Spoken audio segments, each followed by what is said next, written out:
Hi guys, my name is Dr. Rocker and today I'll show you how to draw hair. All you need to know, shown on lots of examples. So let's get right into it. And please subscribe to the channel if you haven't already and turn on the post notification bell. But now, let's draw!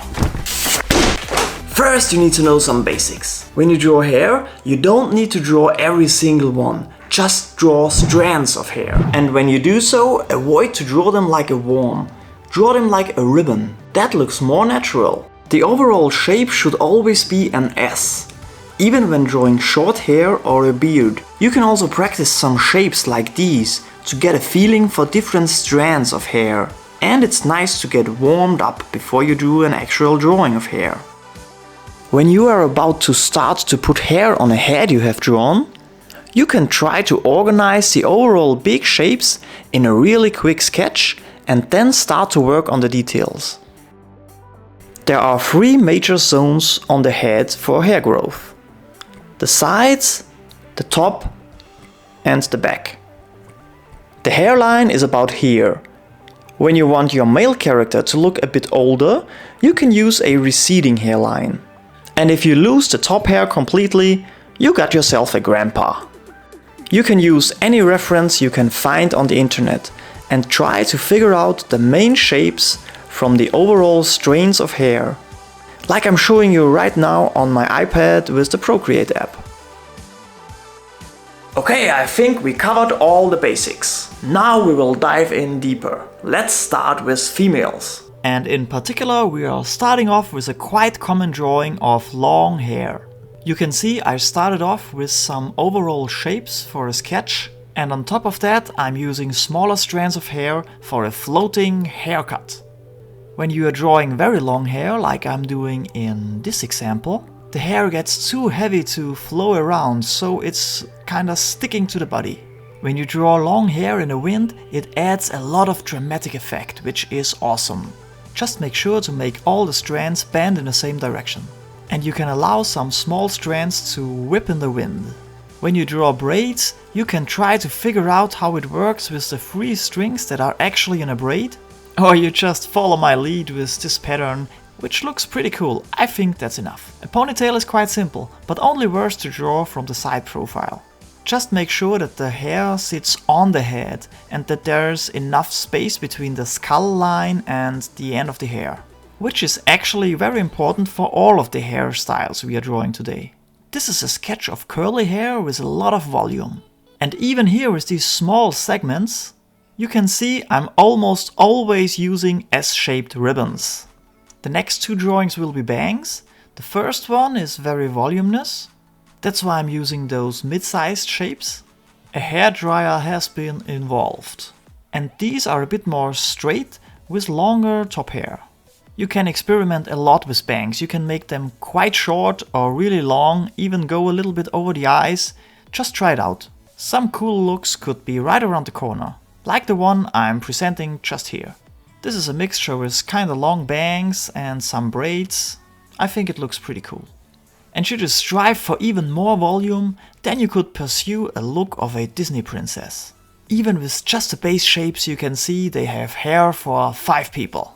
And to round up this section, there's a shorter haircut, but a little bit of a crazy one. I thought that might be one you would like to use in some of your drawings. Looks pretty cool as well.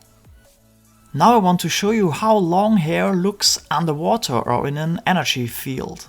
Cause there it would be easy as air and float around. And in this case I'd say it's better to use smaller strands of hair. I'm also showing you this on a female character, but of course you can use all these long hair thingies on your male characters as well. Maybe don't make them too voluminous when doing male characters with long hair. Stick to more and smaller strands of hair should you draw a long-haired male character. And this is what you draw when you want your character to get out of the water in a cool way. Keep in mind that the water makes the hair very heavy. Use more straight lines for that and make them fly all in the same bow in the same direction. And of course we need a lot of drops of water to implement the movement properly. And when our nice long-haired girl is out of the water, Similar to very long hair, the hair kinda sticks on the body and you also have to use a lot of straight lines. But when I say straight lines, I'm still talking about lines in the shape of an S, even when a little dragged out. And when our character is standing in the wind with really wet hair, it should look like this. With straight lines and some strands sticking to the skin, we achieve the right look. But now, my friends, it's time for some male haircuts, which I personally think are actually harder to do than long female hair. Same with all the others, we draw an overall shape, and from there on we build our structure with smaller strands. A more of a slick look is easy to achieve when you stack up these patterns and go from big to small. After some details and highlights, this looks really good. When drawing mid-long hair, make sure to have a nice flow to it. And here again is more of a slick haircut, which could look quite cool, like a rockabilly style, when you draw the top hair a little bit longer. For a ruffled, maybe a little bit wild haircut, you can use these patterns, which are actually quite easy to draw. And also quite fun because you can go nuts with those. This could be a very slick ponytail, or even wet hair, with a side undercut. And this is more of an old-fashioned 50s, you will eat what's on the table young man kinda haircut. And here, my good friends, I show you good old Superman.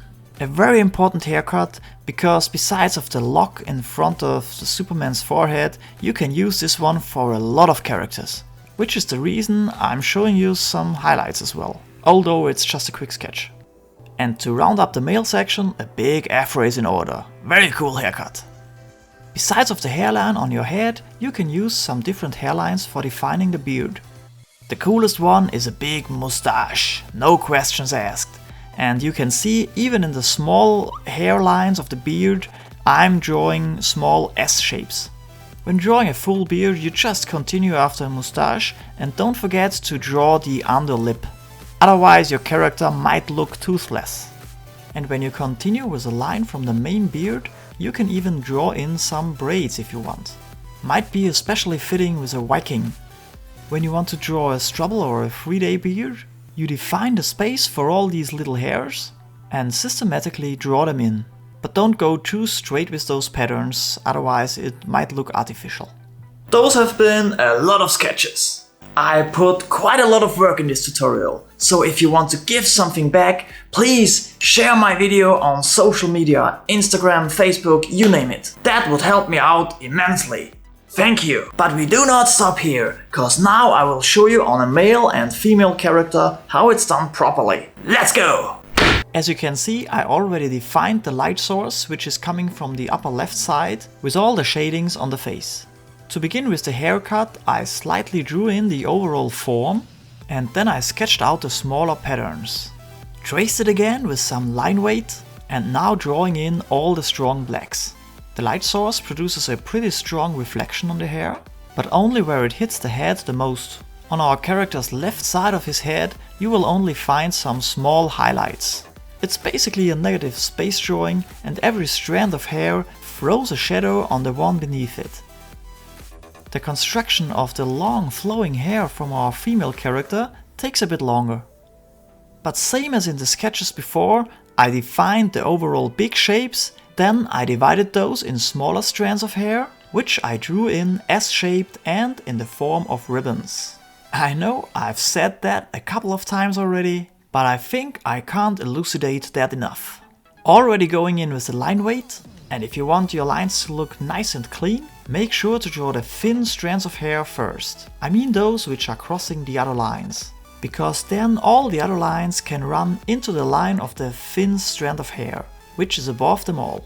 The strong blacks on our female character will not be as dominant as on the male character on the left, because he has dark hair, like black or brown, and our girl right here will get a lighter tone.